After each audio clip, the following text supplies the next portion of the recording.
Ine zinanga ndi Yankho Seunda. Ntchito yanga njoperekeza anthu kubanja. Ija pa Chingereza mati MC. Komanso mmachita za ndakatulo. Tinenso ntolankhani. Ndugawire nkankhani pang'ono kuti funso langa limveke.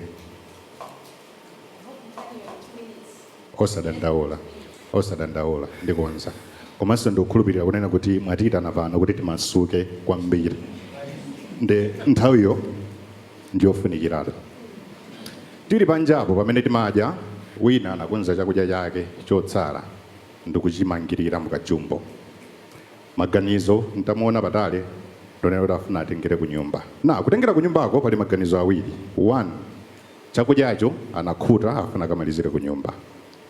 Maganizo ena achiwiri nkutheka kunena kuti kumene akuchokerako alipo anthu ena achanjala afuna akagawire ku nyumbako. Funso langa loyambirira ndilotere. Motsatira zimene mchimwene anga anafotokozapo kunena kuti mbebe moto umene ukumveka kunjako kunonso ku nyumba ya chifumu kuno ukufikani nawo. Chachiwiri ndifuna ndikambe nkhani yogwirizana ndi Sona.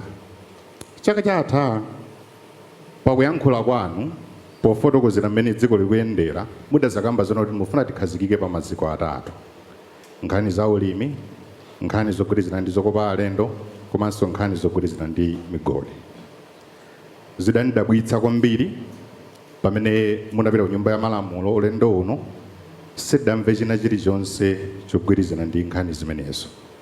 Nkumanena kuti tikuyendapo motani komanso deliberately tachika ndondomeko zotani pofuna kuonetsetsa kuti achinyamata atenge nawo gawo pa zinthu zangati zimenezo ndi kutsogolera. Chifukwa kukhazikitsidwa kwa ndondomeko yoyendetsa ntchito za achinyamata ija timati National Youth Strategy chaka chatha padali kufotokozera kunena kuti achinyamata akuyenera kutsogolerapo pa mfundo zikuluzikulu zimene zikuchitika ndithu mdziko muno.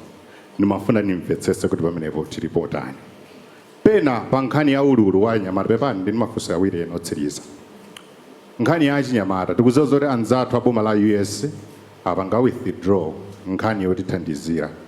Anthu pafupifupi 5,000 ndi amene ataya ntchito zawo munyengo imene tidalonjezedwa kuti achinyamata ambiri tipeze ntchito. Ndikudziwa zoti ochulukanso mwawa ndi achinyamatanso amene pakadali pano sali pa ntchito, kuphatikiza achinyamata ena ochuluka amene anamaliza sikulu zawo za ukachenjede oti sali pa ntchito.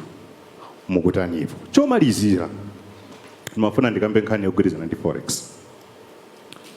Tidaona ku Lilongwe ku nyumba ya malamulo pamene aminister opuma ndichula kuti opuma chifukwa choti is no longer the minister pakadali pano adafotokozera anzathu amene akuchita nkhani zogwirizana ndi kaunjika makamaka mahostela zonena kuti boma lipatula forex kuti iyathandizire katundu uja azitha kuoda kuti abwere mdziko muno. Ncholinga chonena kuti kulira kumene mavenda amachitako ku Lilongwe kwina kulira kumene takuona kuno ku Blantyre tsiku lali kuthere pomwepo. Pa mfundo yomweyo tili ndi vuto logwirizana ndi mafuta mdziko muno pamene kampani ya PIL pakadali pano ini ngongole kuyambira September chaka chatha sikulephera kubweza ngongole zangati zimenezo zimene zikutipangisa kuti zikhala pani katundu azikwera mosiyanasiyana, mashuga achinyamata ena timachita ma business tili ndi nzathu apa heze ngola katundu acha amapanga order kunja kwa dziko lino akulephera kupanga order, anatsegula shop akulephera kupanga ma operations. Ndi ndi achinyamata ochuluka apa amene amapanga order katundu wawo pashini ndikunama ngati mukulephera kupanga order katundu angati ameneyo.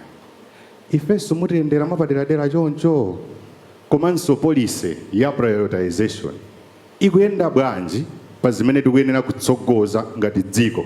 Ndicho ndingachonera ife achinyamata tizidziwa nawo tizitenga nawo mbali komanso tizikhala pa decision table ndikunena nawo kuti apule apa tagenda katauluka zikoma kwambiri. All right.